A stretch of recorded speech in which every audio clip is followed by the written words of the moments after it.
going on, everybody? It's Jeff Grammer with the Albuquerque Journal, and you are joining me live. We are live from the Provident Credit Union Event Center on the campus of San Jose State University in San Jose, California, for tonight's UNM Lobo men's basketball game against the San Jose State Spartans. We're looking at a game tonight that is, if you believe in such things, this is the classic, fits every criteria of what a sports person would call a trap game for the Lobos. Reason being, they're coming off a huge performance Tuesday night in a blowout win on the road at UNLV. They beat the UNLV Running Rebels by 28 points, had never won on the road against UNLV in the history of that series by more than 12, and they beat them by 28, and it could have been a lot more. UNLV went on a 13-0 run late to cut what was a 38-point lead down to 25 at one point, ended up being a 28-point Lobo win. But, one-sided. When you bookend a game or bookend a week or a series of games with a huge road win, feeling good, getting a lot of pats on the back. Next week, you got 2 home games in the pit. You got against Utah State, which could be for first place in the standings. You got Boise State, who beat you earlier next Saturday in the pit. You got those 2 big games coming up. You're just coming off a big game already in hand, and you're playing a team that is 1-9 on the standings right now and injured, and you're favored by 14.5. This is what would be defined as a classic trap game. Now, that said, I don't think these Lobos are built like a classic team in a lot of ways. I think their mindset's just sort of slow and steady wins the race. I don't even know about slow anymore. They're actually number 1 tempo in the Mountain West, so let me not say slow and steady. Just steady wins the race is sort of their mindset, and they're defense-first team. Defense doesn't fall prey to trap games nearly as much as offensive-minded teams. So it is what it is, right? Let's talk in 2 hours and see if this was a trap game or not. But this does meet all the criteria of what a trap game could be. I just don't foresee it really happening or playing out that way. Richie's on, my boy. Richie's on YouTube, and as always, Richie is ready to go once we fire up the stream. How you doing, man? All right, on X we got, not related to this game, but why is the Utah State game on Wednesday at 9 p.m. start? Seems crazy, especially for a game in the middle of the week. It is because TV has asked it to be. When TV pays millions of dollars to the Mountain West, they get to pick the game times. They knew that, in fact, they could pick Tuesday or Wednesday. They picked it as a Wednesday, and they picked for the 9 p.m. Mountain Time, 8 p.m. Pacific Time start. And that is a CBS Sports Network game, I believe. I can't remember if that's CBS Sports or if that's FS1. That one's actually FS1. So you can blame FS1 for Wednesday's Utah State game in the pit being a – where is it at here? Yeah, FS1. I'm finally seeing it now. But, yeah, that is FS1 that decided that would be a 9 p.m. start, which means if it's a 9 p.m. start, the last time slot of the day for their TV games, that means they got a game at 7. And that game goes long at all, and the UNM Utah State game will slide to at least a 9:10 start is my guess, possibly as late as 9:15. So you see a 9 p.m. start time on Wednesday. I'm telling you now, it's probably going to be a 9:15 start time. We'll not be making the print deadline, but we will have it online, obviously, our game story and stuff like that afterwards. ABQJournal.com/sports is where you can get to all that good content. Obviously, you can also get it on my social media. If some of you guys are watching this stream right now through my X account, or you can get it on the Journal's YouTube page. That's where we post our post-game press conference and stuff like that, where there's a handful of people having a blast talking about me all the time on every post-game video I do. So I am glad that they continue to think about me. Richie saying, I'm cheering on, let's see, from Special Place again, work. Richie works more than anybody I think I know. I can say that because I don't really work. I guess I'm working right now, but I'm also getting paid to watch a basketball game. So there you go. Sometimes I don't think everyone understands that I got a camera going. So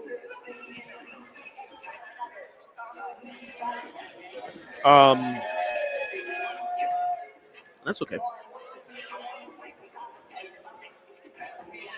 JG Golf on YouTube is asking, do you think Utah State winning today benefits us, or would it have been better for San Diego State to win? I think that Utah State winning today was better just because you're chasing first place, right? You're not can't think of it in terms of chasing two teams. You got to think of it in terms of if you're trying to win a championship, you got to think of it in terms of not chasing. It can't be a three-way race in your mind. You got to say, okay, whoever's the top team is who you're chasing, right? Well, now there isn't a top team. Now, if you take care of business right now, you're tied for the first place spot, and you've taken care of that. It could be 20 teams or it could be just one team. If there's a team with a better record, I think you want them to lose so you catch them quicker. I will say that of the three teams that potentially, if UNM wins tonight, the three teams that could be tied at 9-2 after this game, tied for first place in the Mountain West standings after tonight, San Diego State, Utah State, New Mexico. The best path remaining for those teams, I guess it could be debatable. New Mexico plays three of those opponents, so they still have three tough games left. They play Utah State twice. They play San Diego State once. However, San Diego State only plays Utah State once and New Mexico once. So San Diego State only has the tough games. They only have two left. Utah State and New Mexico have three left. However, New Mexico gets San Diego State in the pit. They get Utah State in the pit. And then they also finish the season at Logan, which obviously on March 7th could be a huge game. We'll see what that means for standings, for seeding, for NCAA tournament, all that kind of stuff. But I would tell you that of the three, I guess San Diego State probably has the best path left, only because it only has two of the. If you consider the teams tied for first, the best teams in the league, which you may not, because Nevada's right behind them, just one game, and New Mexico still has to go to Reno. I would tell you that San Diego State, of the three potentially tied at first place at the end of tonight, San Diego State just playing twice probably has the best path ahead. But it's going to be tough for them to win in the pit, obviously. And it'll be tough, obviously, for them to knock off Utah State anywhere. But Utah State having to go both to Viejas and to the pit probably gives Utah State the toughest of the three. If Gaming is in on YouTube, Jeff, I hope all is well. I hope all is well, too. For me, all is well. I hope all is well for all on the stream and here in the wonderful Provident Credit Union Event Center, which the doors are now open and should be filling in pretty quickly here. It's a kids' night. Kids get in free with 2 general admission tickets. You get 2 free kids tickets. So our show tonight, as always, is sponsored by Sandia Sportsbook. I appreciate Sandia Sportsbook for sponsoring this show and all our weekly shows that Sean Ryder and I do, as well as Sean Ryder's podcast, The Ryder's Block, and my podcast, Talking Grammar. So appreciate Sandia Sportsbook for doing that. Some of you guys may be at Sandia Sportsbook right now at a watch party.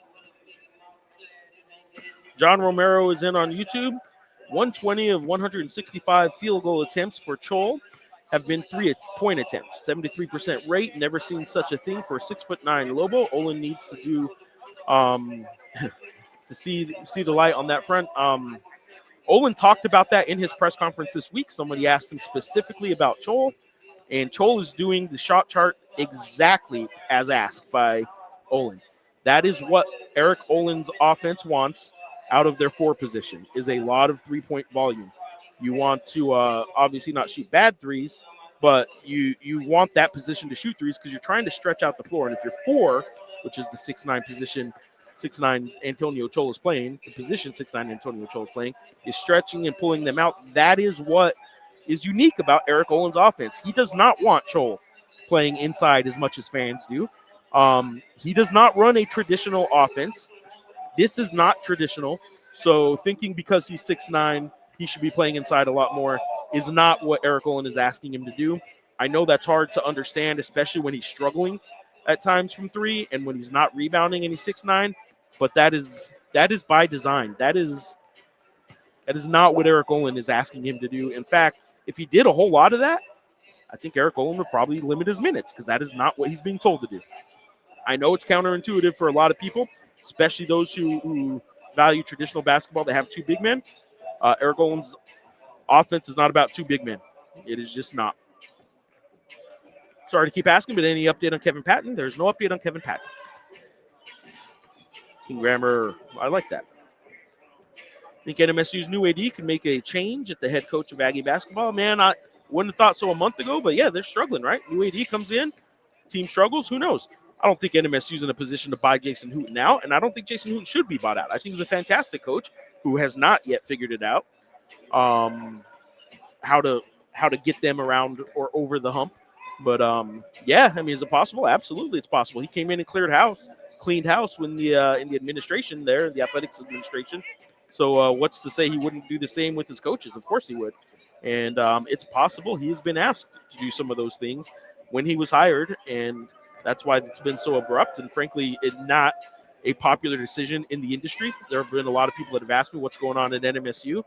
You usually don't fire longtime people who have been loyal to the department, like decades loyal, we're talking, in Brian Cartwright and Maria. Well, I could go on and on about NMSU. This isn't an NMSU pregame. But you usually don't fire them and then hire all the replacements the very next day because you already had it figured out and not even give them a chance. So I am not a fan of the way things were handled at NMSU, but I have no problem with an AD being given the opportunity to surround himself with his own people. There were some people there that I just don't think necessarily deserved the way it happened. I would really call this a trap game. We lost this game last year. Absolutely. I think this is 100% what, if you believe in trap games being a thing, this is what a trap game would be. Paul Seed is in on YouTube saying, Ricky Thompson joining you. Oh, what's up, Ricky? I didn't realize that's you. Oh, no, you're saying Ricky. Oh, no, is he? You're asking me. No, I do not see Ricky tonight like last year. There we go. Now I get it. Paul C, 23, is asking if Ricky Thompson is joining on Media Row tonight. Go Bows. I do not see Ricky here tonight. That doesn't mean he's not here somewhere. He's definitely not here on this side of press row. There is another side of press row kind of down the court. So, but I have not seen Ricky tonight. Sorry, I butchered that at first. Do we have any commitments for next season? We do. I don't think that they've been announced yet. I think there's 2 international players who are still kind of waiting to sort things out with their international clubs that they're playing with. But yeah, I think there are a couple. There's certainly one for 2027, 4-star guard David Johnson from San Diego. There's a possible reclassification that he comes in next year. He told me when I was in San Diego and went to his game that he has not thought about that yet. I know, well, maybe he has not thought about it, but his people, the people around him and others have thought about it because it is a talking point among recruiting circles that David Johnson possibly could reclassify. That's easier said than done. It doesn't just mean a kid who wants to graduate early can. He'd still have to, meet all the qualifications to graduate early. But David Johnson, a fantastic guard out of San Diego, 4-star recruit who was already committed to UNM, possibly could reclassify. And I would tell you that I think I am of the opinion that there are 2 international recruits that have committed that are 6'7" and 6'9". No, 6'10", 6'9" and 6'10" maybe. I might be stretching that, so to speak. It might be 6'7" and 6'9". But anyway, 6'7" and 6'10" at least, or in that range, I shouldn't say at least. In that range, 2 international players that I believe have committed and are just sort of waiting to handle some things with their club teams, including announcements and stuff like that. And until they get here, anything can happen. So that is what we're looking at for next year. In terms of in-season recruiting, though, it isn't happening at UNM as much as it did anywhere. It's not happening anywhere like it did before. The transfer portal has changed the recruiting calendar in a lot of ways. You want to see who leaves your team to know who you need. If you lose X and you are already loaded up on a bunch of scholarships because you overcommitted a whole bunch of high school kids during the season, and you're surprised by losing a whole bunch of players at a certain position in the transfer portal, you better have a whole bunch of scholarships open, not just those vacant ones, but you better swing and miss and have a bunch of availability left in the transfer recruiting window, because that's how you replace holes and get immediately better, which is sort of what the name of the game is now. You can't have 3-year rebuilds. That's why what Eric Olin's doing is not only really, really impressive that he's doing it in year 1 and in the NCAA tournament conversation already, but it is sort of what you kind of have to do now. Maybe not year 1, but 3-year turnarounds better be 1.5 years, 2-year turnarounds now. You don't get 3 years anymore. You just don't. Eric's in on YouTube. We want Chol attacking the basket, getting rebounds, defending along with the 3. I would agree that there is a portion or a component of his 3-point shooting that can be a pump fake and a drive to the basket. But as mentioned earlier, I know what fans want of him. I also know what Eric wants of him. And I'm guessing Eric's going to win out on this one and continue to use Chol the exact way he's used him most of the year, which as their fourth leading scorer is probably not all that bad. The way they are playing right now, it's kind of hard to argue with the scheme and the system. And you change one little piece of that system to make it more traditional, like clog up the middle by putting a 6'9" guy in there with a 6'9" Thomas Bullion and a 6'9" Antonio Chol and their two big men defenders. You're doubling the space that is being clogged up inside when you do that. That is not what Eric Olin wants. Eric Olin does not want Antonio Chol on offense to bring himself and his defender into the lane and clog it up even more. That is just not what the system is predicated on. There's a method to Olin's madness. It's working. I would say so, man. I would say so. He's turns out he must know what he's doing a little bit. For those mentioning trap game, this Olin-led team has yet to show any signs of complacency. Let's not jump the gun. I think Lobos handle business tonight, and the pit is rocking on Wednesday. 2 hours we'll know, right? Wednesday I think will be rocking either way, but do you know if any upcoming new additions to the Mountain West have a pretty decent basketball program, or should we be able to be the favorites preseason for next year? I think the Lobos will be the favorites. The Lobos and Grand Canyon are walking into a new conference as the two best programs. Grand Canyon and UNM will be the best two basketball programs in the Mountain West moving forward. UNLV was expected to be. I'll believe it when I see it. I'm done thinking, oh, this is the year UNLV turns it around. I'm done. I say I'm done. I haven't really been there for years like a lot of other people, but I hear it every year. I guess what I should say is I will continue to be skeptical until I see it. UNLV has a lot of talent every year and just doesn't figure out how to be competing for league titles.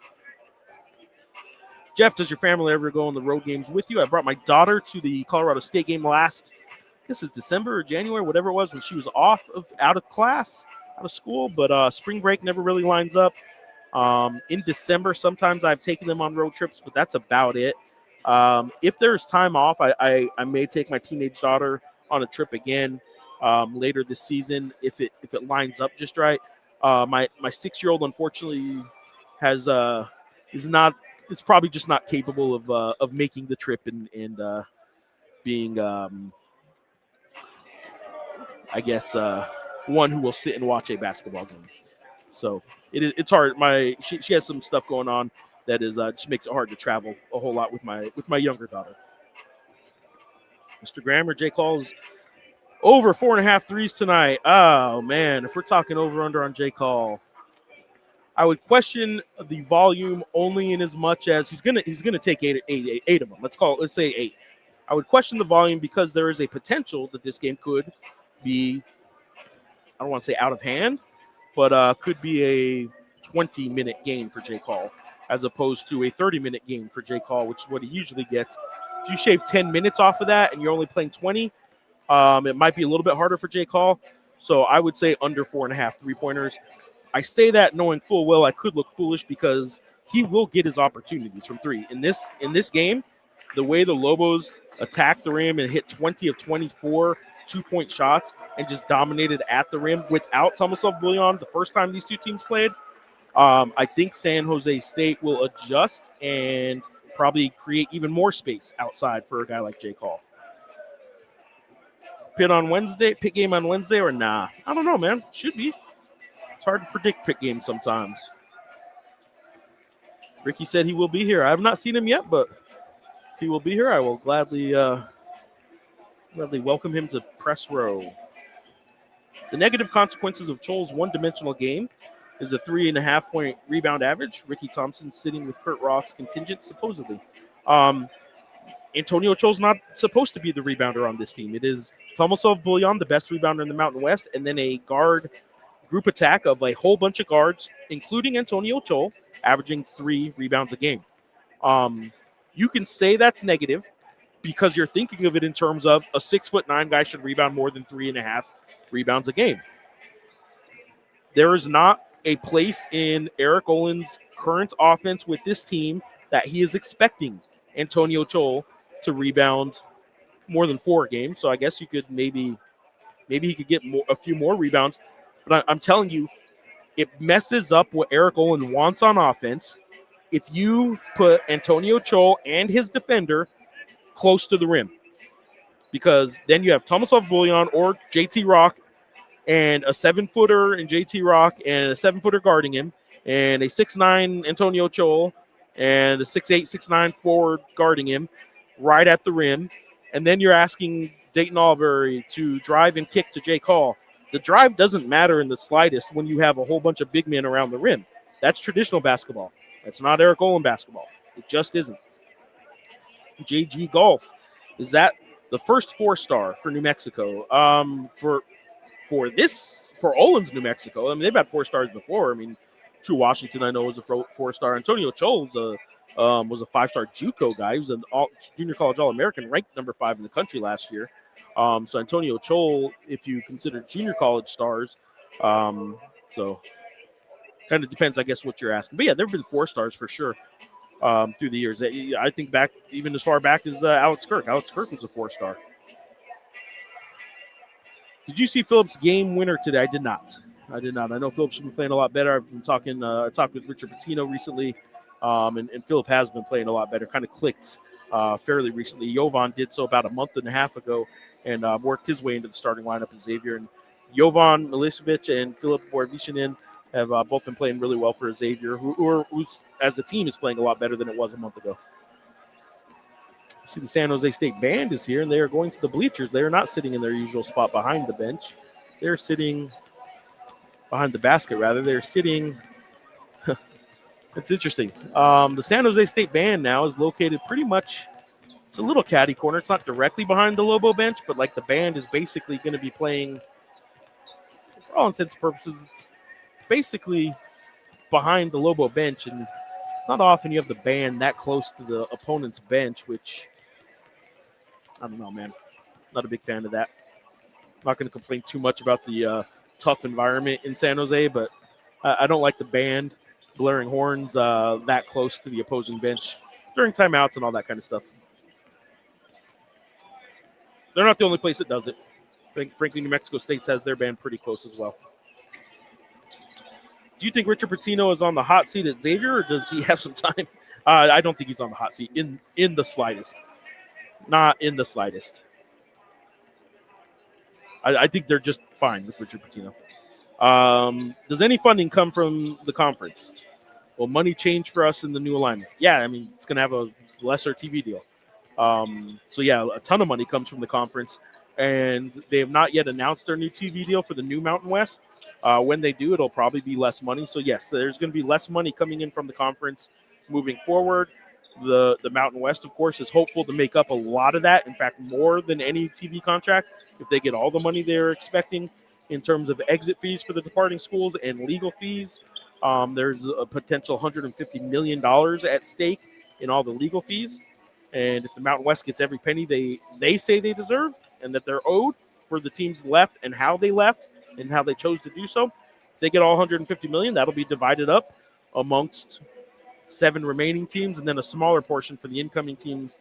Actually, I don't think any of that poaching money and legal fee money will go to the incoming teams. Catherine Copeland is in on X. Are you noticing a change in Tanet's maturity, decision-making? I'm not, because I think he's been mature the whole season. I'm telling you, I think Jay Call and Uriah Tanet came in as ready as 2 true freshmen, traditional true freshmen, 18-year-olds right out of high school, as any freshman I've covered.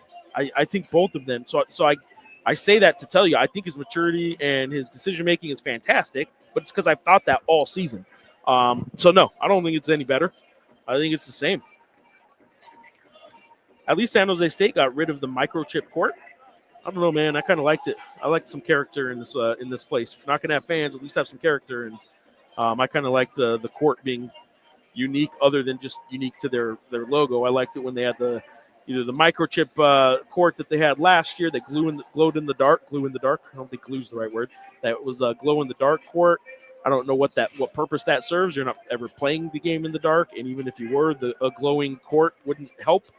But so I liked that circuit board kind of look here in Silicon Valley. But I also liked when they had the 4 Spartans that looked like Teenage Mutant Ninja Turtles on the court, man. I like those things.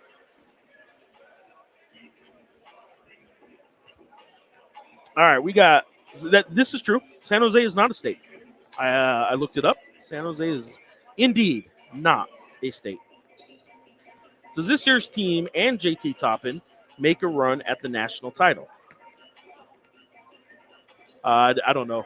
I don't know how JT Toppin would fit in this. I mean, if JT Toppin was on this team, Tomislav Bullion probably wouldn't be. If you're going to have a back-to-the-basket big, you're not playing, frankly, who's probably the most important player and maybe the best player on the team, Tomislav Bullion. You're probably not playing him and JT together a whole lot in Eric Olin's offense. I mean, he'd find a way, but yeah, I mean it's an interesting hypothetical. But yeah, this year's team, I don't know that JT Toppin has the outside game that Eric Olin would have ever even recruited. That's not to say Eric Olin wouldn't take an All-American player. He'd figure out how to use him. But we're just talking, like, how are we supposed to do this? Are we comparing it, like, fitting JT Toppin into what this year's team is doing? I don't see the fit being a great one. Or are we trying to fit everything around JT Toppin and blow up everything this year's team is doing? I don't know. So are they making a run at the Natty? No, definitely not. But I do think they'd be a pretty damn good team. This year's team's a pretty damn good team. They've only lost 4 times. I'm not sure if Patino's recruits fit Olin and vice versa. I think that's kind of what I'm saying is I just Patino would recruit fantastic players, athleticism and skill sets, and find ways to get the best out of them.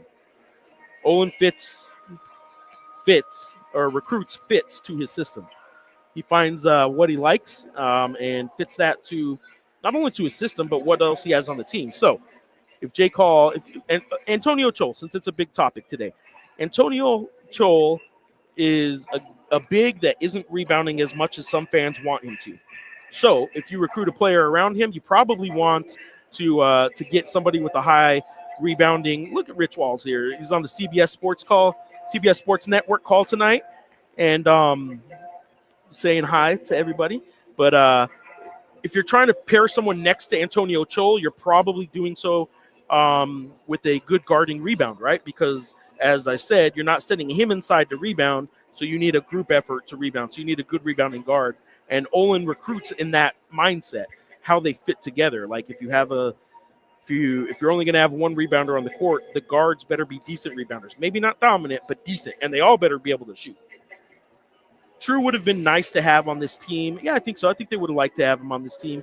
I think they would have liked a little bit better shooting out of True, although True could have been that guy. But defensively, I think they would have loved True Washington.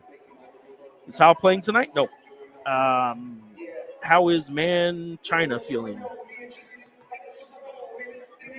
Yeah, Eric, I don't know, man. Like,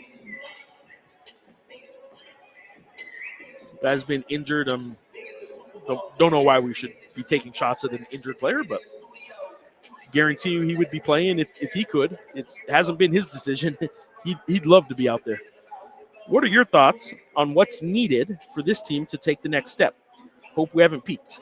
I don't know what the next step is for this team. I think the next step for this team is to continue the 21 games into playing with each other. So I would just tell you that the next step for this team is to just get better at what they're doing. I don't think there's a next step in terms of something they aren't already doing. I would tell you they just have to get better at what they're doing. I would say consistency is always usually a good answer for the next step, but like they've been pretty damn consistent. They went to San Diego State, had a lead in the final minute. I guess I would say while they want Dayton Albury to continue to attack, Dayton Albury finishing at the rim would be better. J. Call, can't think of much I would want from him. I'd want to see Uriah Tenet probably be even more aggressive at times. I think that could be something that could benefit the team. And Antonio Chol, while I'm sitting here defending what he does with this team, I could see Antonio Chol being more aggressive too. Does that mean just shoot threes? No, but some ball fakes with the three would be nice. And what else? To Javis Miller, more consistent minutes would be good too. I think he comes in sometimes and presses sometimes. I think he's kind of got rid of that habit, but again, we're kind of nitpicking now. I think this team is doing what it needs to do to be the best in the Mountain West in a month's time if they just keep getting incrementally better at what they are already doing. So there we go. UNM still has to go to Grand Canyon. They do. The 3 teams at the top, though, the 3 teams that potentially could be tied for first place, the split is all I was talking there. But, yeah, UNM has to go to Grand Canyon. UNM has to go to Nevada. UNM has to go to Utah State. That is 3 very tough games. San Diego State, their roadies left are just, at Boise State and at the Pit. I think those are only tough 2 left, so. What in the world is going on with NMSU lately, man? Just keep losing and losing badly. I don't know what to tell you, man. Like, I really thought that was a good team. Not just an Aggie saying that. I thought that was a good team when I saw them play in November. And might have just been a New Mexico team that was 4 games into a season with an entirely new roster that made them look that good. But I thought that was a quality New Mexico State team that beat New Mexico in November. But they are not a quality team right now. Jad's in. How would you compare this Lobos team to previous teams under Alford and Patino? So a decade ago, I would tell you that Darrington Hobson would be fantastic on this team. I would say that the 30-win New Mexico team of Darrington Hobson did not have the depth that this team did, but had the star power up top probably more than this team did. I would tell you that the 2012-13 team that was a 3 seed that lost to Harvard probably had more talent overall. They had 3 players that played in the NBA, remember, on that roster. I would tell you that team had more talent, but probably while they had low-scoring defenses and all that, I would say the defenses were pretty equal. I would say this defense compared to that defense, in fact, I've been starting to chart that and report that in the Emptying the Notebook columns about the ratings, and that was the only – the next step up for this team is if they get their defensive rating just up a little higher, it's as good as those 2012 and 2013 Lobo teams under Alford. And as far as Patino teams go, last year's Patino team or the year before that had Toppin and still had Jalen House and Jamal Mashburn and Donovan Dent, but not yet in his lead role. Those 2 Patino teams were a lot more volatile. And what I mean by that is a lot more emotional, especially the Jalen House-led one, where you could see them arguing with refs sometimes. You could see them getting taken out of moments for 2-3 minutes at a time where another team might go on a run. You could see them get in their own head sometimes, good and bad. They would rise to the occasion when the Pit was going crazy. They would ride that wave, and it was great. But they would also have the lulls and not really be as impressive because they were in their own head at times, and they'd be complaining, a lot of palms up. Why me? Why are you calling that foul on me? Donovan Dent was really bad about that. Jalen House was really bad about that and looking at T sometimes. This team just doesn't do that. It just kind of moves on, good and bad. It prevents the lulls. It prevents the low moments that teams can get the better of them on. Maybe doesn't quite have the highs that those teams did, the emotional highs. Like I said, just kind of steady, keeps doing what it does. So I would say that's one difference between the Patino teams of the last couple of years and this team. Do you have any updates on Hal and Patton brothers? There's no Patton brothers update, guys. I know all you guys don't watch all of these shows, but there's no Patton brothers update. Kalai Patton is redshirting this year and has been at every single game and every team function and is still a vital part of the team as a redshirt and sits on the bench with the team and has every single game. He has not missed a single game. Kalai Patton. Kevin Patton is still out. No update on him. He is dealing with a personal matter. And let me adjust this here. You guys can see some closeout drills going on for San Jose State. And Chris Howell, no update on him. The tough one with the Chris Howell injury is that he's injured. It's an oblique injury that doesn't have a timetable. So without a timetable, I get everyone's just going to keep asking, and that's fine. I don't mind answering the Chris Howell injury question because it is an injury and people want to know. But there's no Patton brothers question. Kalai Patton's here. Kevin Patton's still on the team. He's just dealing with something off the court. That is it. All right.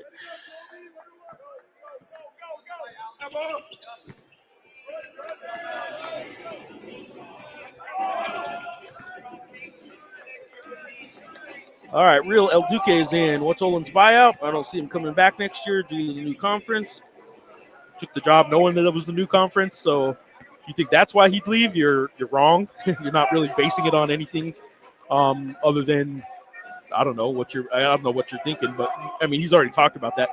He took the job knowing the Mountain West was going to be what it was last year. He didn't get surprised by it.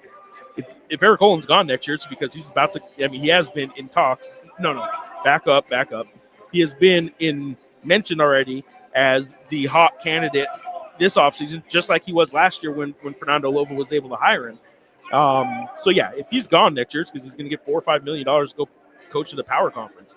It has nothing to do with the conference affiliation of Mountain West next year. He took this job knowing, his eyes wide open, knowing what conference he was going to get in. So if you don't see him back next year because of the conference, you need to tell him that, because he took this job knowing the conference situation. As far as his buyout goes, though, El Duque, I don't know. I can look it up. I believe it is just like Jason X was. I believe it's $4 million. But I'll look it up. I don't know. I've not yet looked up his buyout. I have it here on my desktop. I can look up during the game for you. Agreed. I also think Rock is getting exponentially better. He could be a key if we match up against power teams in the NCAA.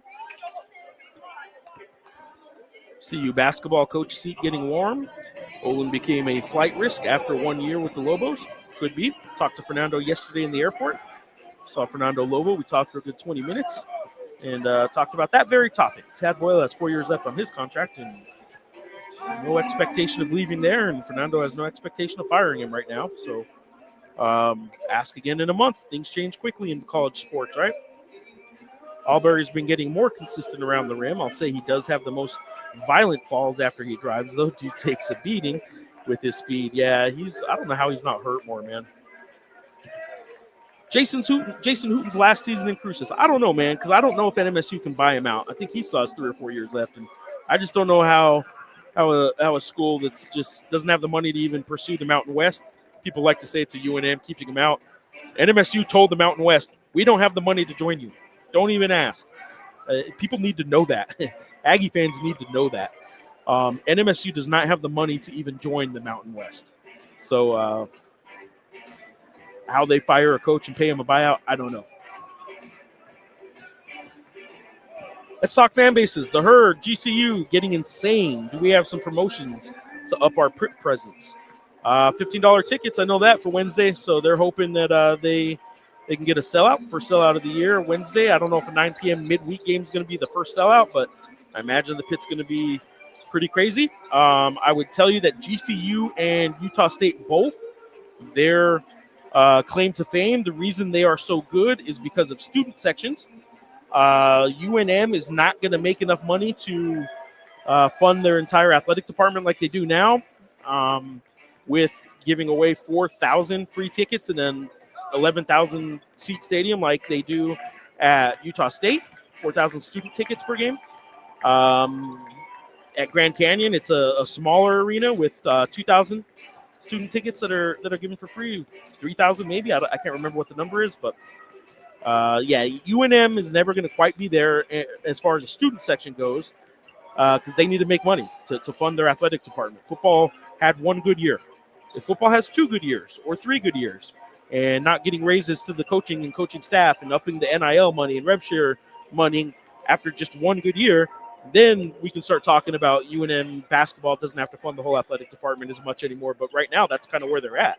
Any money that was made this past year from football is going into keeping Jason Eck around as long as you can.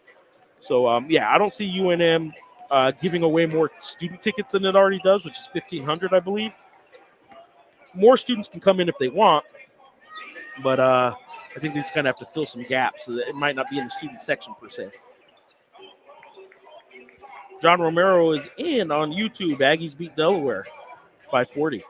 Then lose to them at home last week. Kind of Jekyll and Hyde. Yeah, I don't even know if Jekyll and Hyde is accurate enough, because that might be too kind. Like, they're just bad at home for some reason. So it'd surely be the best Lobo team ever for a first-year head coach. I agree with that. This for a first-year head coach, I think this is the best Lobo team. Hold on 1 second, guys. I'm about to call.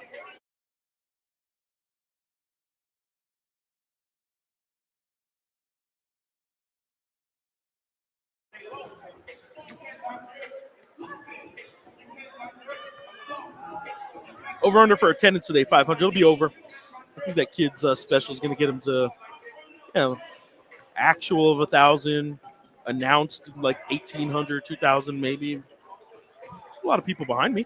There's a good number of people. I'm looking across the way.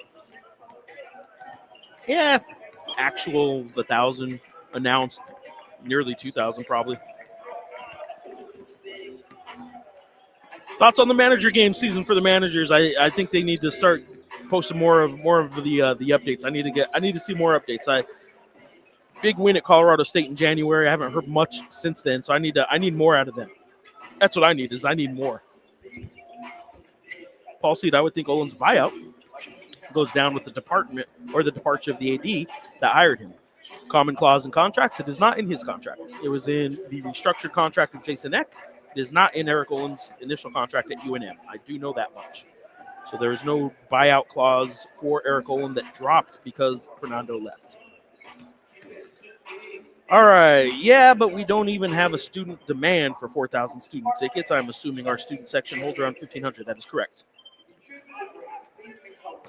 All right, Z-Mount Shadows is in on YouTube. It appears to me Hal has suffered a season-ending injury. Even if he comes back now, it'll be difficult to reintegrate him into the game or into the team, although he'd probably be valuable as a backup to Hop.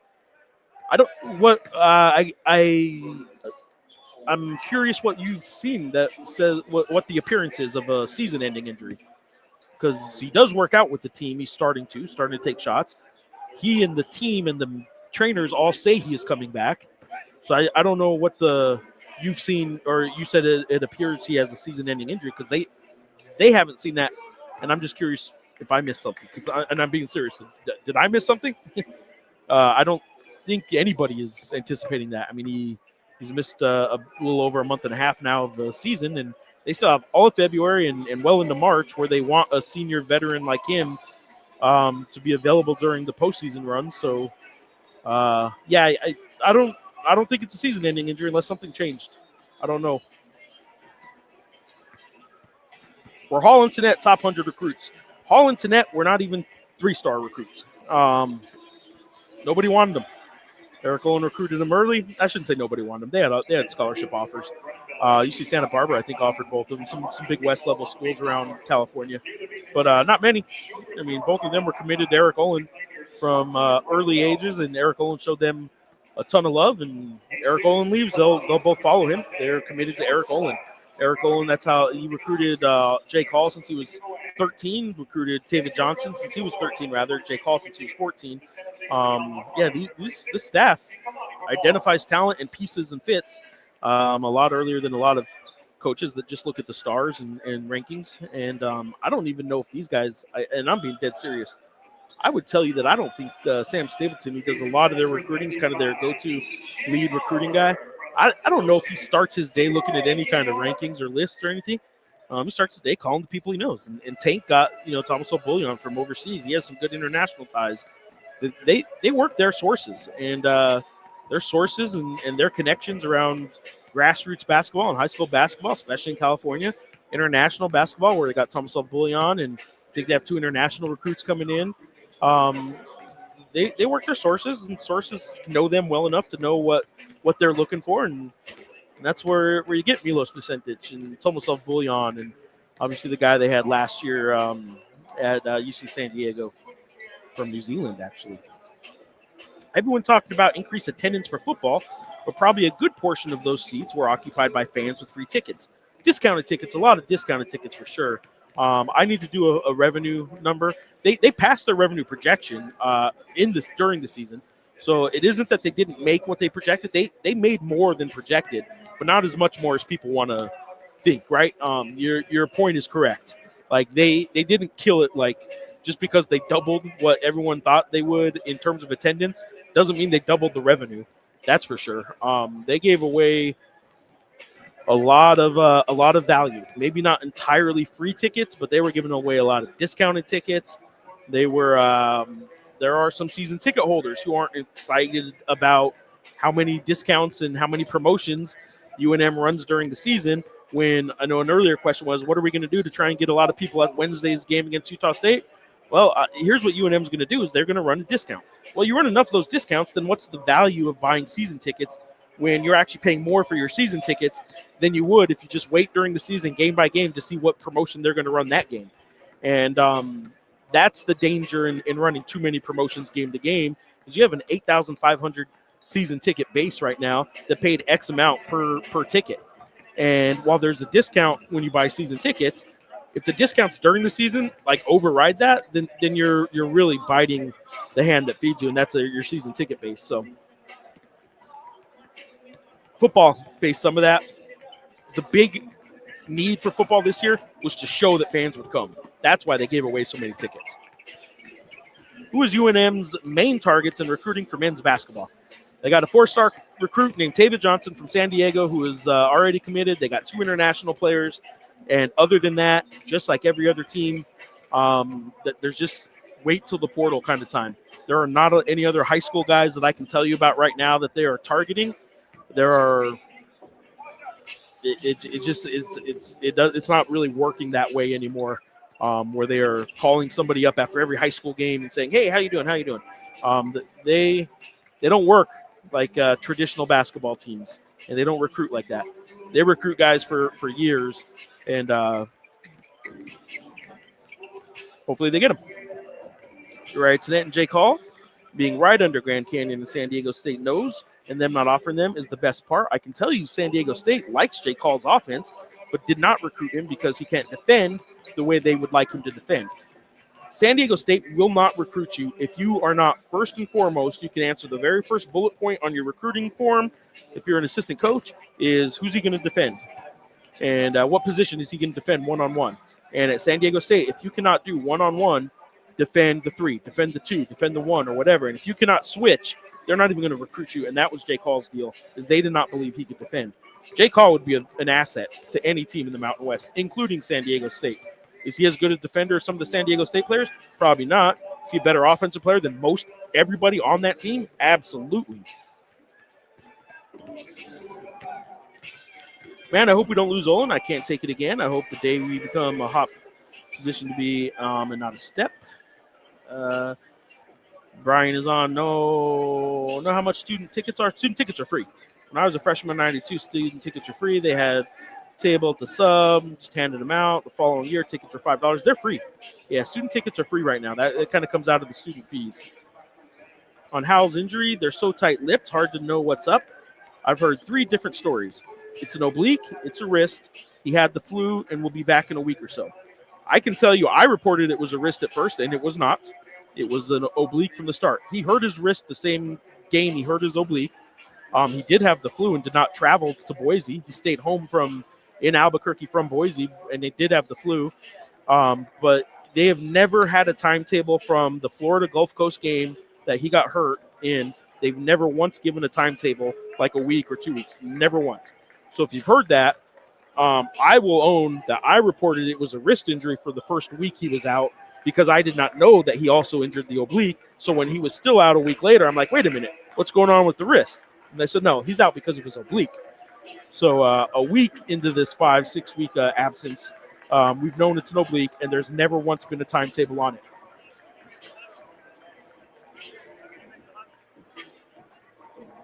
Follows in, why is attendance down? It is not. Attendance is actually pretty much the same as it was last year. Not had first sellout of last year, I think came in late January, so they did miss their first sellout date, but Nevada game last week was bigger than last year's Nevada game, and last year's Nevada game was a Mountain West champion New Mexico team plus the 1,000th game played in the pit, and this year's Nevada game had more fans at it, so attendance isn't down. Maybe I'm just looking for a lightsaber, not talking tickets. I agree with that. Let's hand some stuff out, right?